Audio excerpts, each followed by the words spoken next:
adds to the isolation of vampirism. Churches, temples, and other sacred spaces become forbidden territory, further limiting your ability to move freely through human society. In the modern day, this isn't as bad a restriction as it once was, but a surprising amount of buildings have been blessed by priests, making each excursion into unknown territory a risky game to play. Common household items like garlic and certain herbs are repulsive and potentially harmful to you. The smell of garlic, which humans might find only a little strong, is unbearably corrosive to your heightened vampire senses. Another part of the vampire curse is that when you come across raw, unprocessed grains like rice or seeds, you become compelled to count them, trapping you in mindless counting until every grain is accounted for. It's a strange but debilitating weakness, often exploited by knowledgeable vampire hunters who've dedicated their lives to murdering your kind. Your relationship with human residences brings another limitation: the need for invitation. You cannot enter a private residence unless explicitly invited in by someone who lives there. This restriction doesn't apply to public buildings or abandoned structures, but it severely limits your ability to access potential victims or blend into human society. Once invited, you can enter freely until your invitation is revoked, making it essential for any vampire to get permission before attempting to function in human society. Mirrors present yet another challenge. As a vampire, you don't have a reflection. This isn't just inconvenient.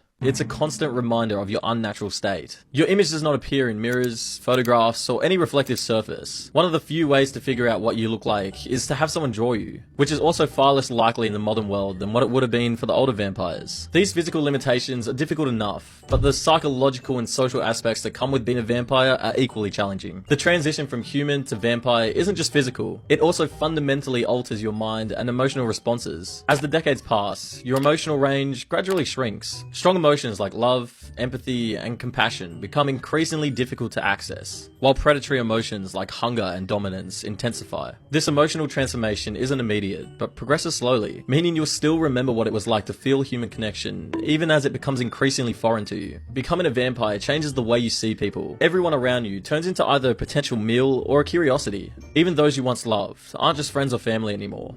They're food sources, whether you like it or not. It's hard to have real relationships when there's such a messed up power imbalance. A lot of vampires end up keeping their distance, quietly watching certain humans from the shadows, maybe feeding on them now and then, without ever letting them know the truth. It's a weird, one-sided connection, but for most vampires, it's the closest thing they have to friendship. Then there's the whole issue of time. While you stay exactly the same, the people you knew in your old life grow older and eventually die. Your family, your friends, they all fade away. And it happens so fast it barely feels real. You can't even go to their funerals. The sun won't let you. So you're stuck mourning them from the sidelines, never really getting to say goodbye. Time starts to feel different when you're immortal. Decades blur into years, which blur into centuries, especially since your nights are so much shorter than the daylight hours you have to avoid. Human worries and short-term dramas seem to be pointless, and urgency becomes a foreign concept. You might spend years just lost in thought, only bothering to resurface when you need to feed. The longer you live, the more detached you become. And before you know it, you're thinking less like a person and more like something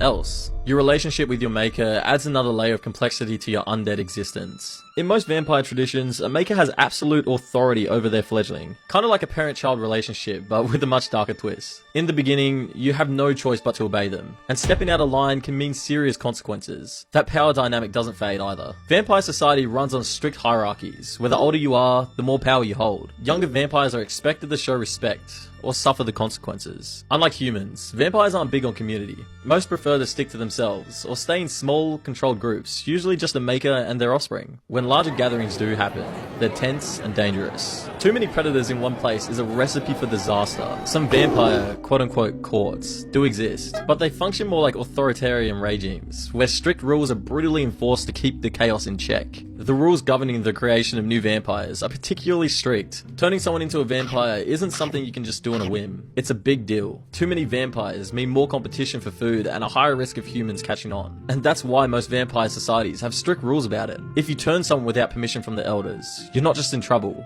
you're dead. If you ever want to create a companion to share eternity with, you'll have to jump through a lot of political hoops and play the vampire power game just right. Even if you get permission, choosing who to turn is a huge responsibility. This person is going to be tied to you for decades, maybe centuries, and everything they do reflects back on you. If they screw up, break vampire laws, or attract too much attention, you're the one who pays the price. That's why vampires are so careful about who they bring into the fold. It's not just about having company, it's about survival. Then, there's the more moral side of it. Turning someone means dooming them to the same existence you're stuck with. Endless hunger, isolation, and watching the world move on without you. A lot of older vampires refuse to do it, knowing firsthand how heavy immortality can be. The ones who do, usually pick people who are already dying or suffering, convincing themselves they're offering mercy. Others,